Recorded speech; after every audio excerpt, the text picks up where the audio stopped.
What's up, guys? This is the year-end review for the 2024 Las Vegas. Ooh, almost got me. Las Vegas Raiders draft class 2024. This is a draft channel, guys. I do this 24/7, 365 days a year. I absolutely love the NFL draft. And this is interesting, right? This is Tom Telesco's first draft for the Oakland. Oh, got me. Shit. Got me. Las Vegas Raiders. I don't know. They've been in Vegas for a while. I don't have any excuse. I'm bad at this. This is my only excuse. Like and subscribe, I guess. Your music's bad and you should feel bad. Anyway, let's go ahead and look at the overall draft. And if you look at these picks, I actually really like what they did.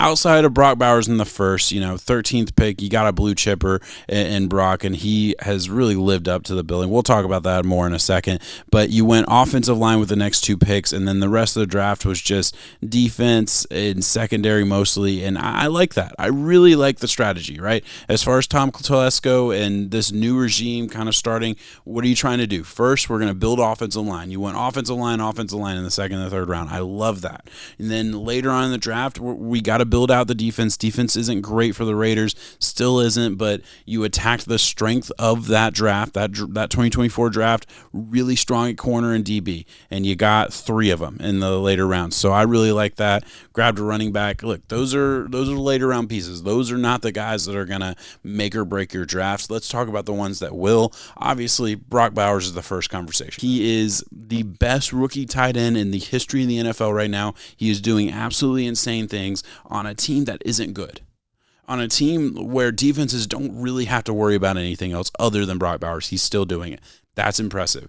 Tight end, rookie tight end especially, absolutely impressive what he's doing. I have nothing but praise for that pick and that player. That's awesome. That is a home run in the first round already. I feel very confident saying that is your guy for the next 10 years. Now, moving on, what'd you do? I already mentioned it. We went a couple different offensive linemen, and has it been perfect? No, it hasn't. I'm not going to sit here and lie to you and say it has. Jackson Powers Johnson out of Oregon, he's a center out of Oregon. They drafted him as a guard. Now, they had signed a center in free agency. I'm blanking on his name, but he got hurt this season, and then they moved Jackson Powers Johnson to center. And if you look at the grades, especially on PFF, he improved dramatically in week 9 when he moved to his natural position of center. Now, what will they do moving forward? They still have that guy under contract for another 2 years.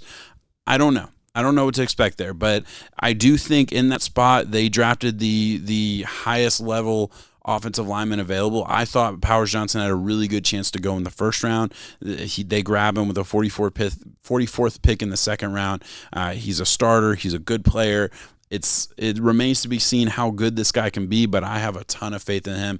That could be a little bit of draft day bias where I was just a big fan of his. When I did my final mock draft, I had him sneaking into the first round. So, I liked him. So give me a break. That is what it is. Moving on to DJ Glaze. Man, are we going to glaze over DJ Glaze? What do you think of that joke, young people?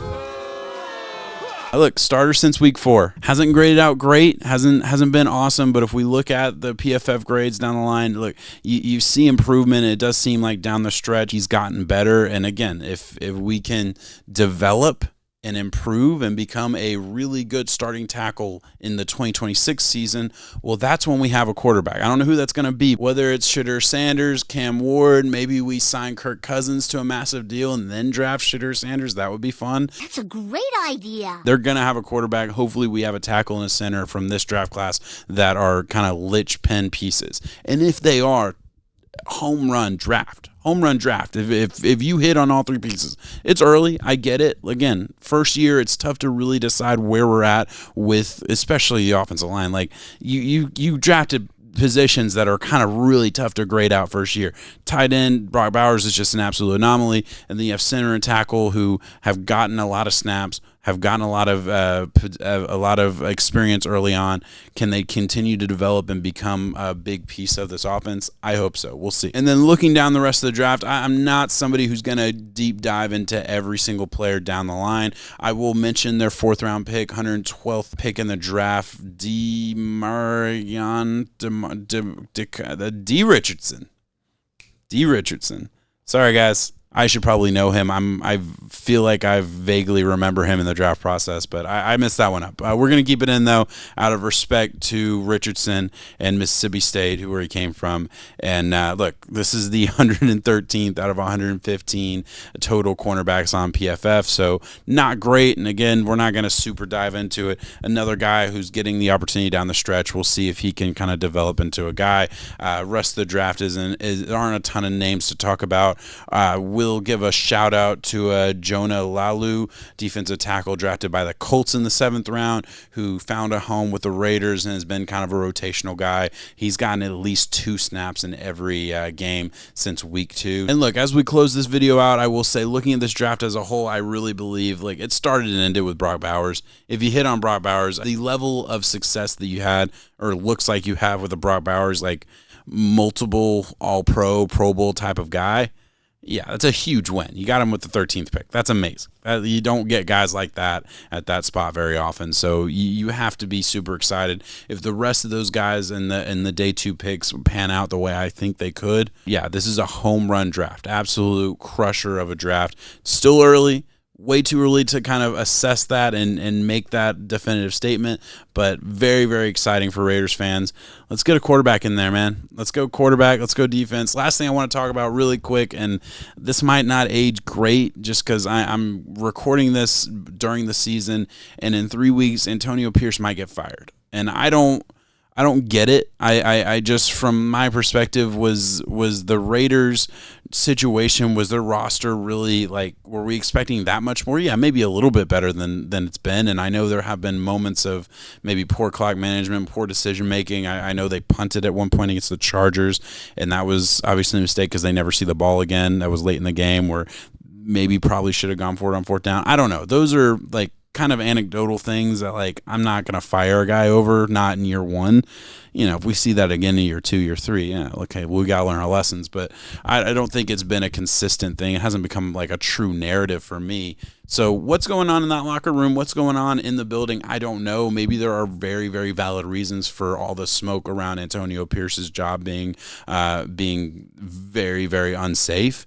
But I personally would probably vote to stay the course. I really kind of like what the Raiders have been doing down the stretch the last couple of weeks. At the very least, they're fighting. They haven't given up. This season isn't over for them. It's over for everybody else, but it's not over for them. They're fighting in that building. They're playing hard. So, like, from that perspective, I'm a fan of Pierce. I'd like to see what he can do. I've always been a fan of Antonio Pierce, the coordinator, so I'd really like to see him have the runway to see what he can do in the NFL as a head coach. But all right, guys, that's all I got. I'm going to end this really quick to help my retention. Thank you so much for watching. Peace.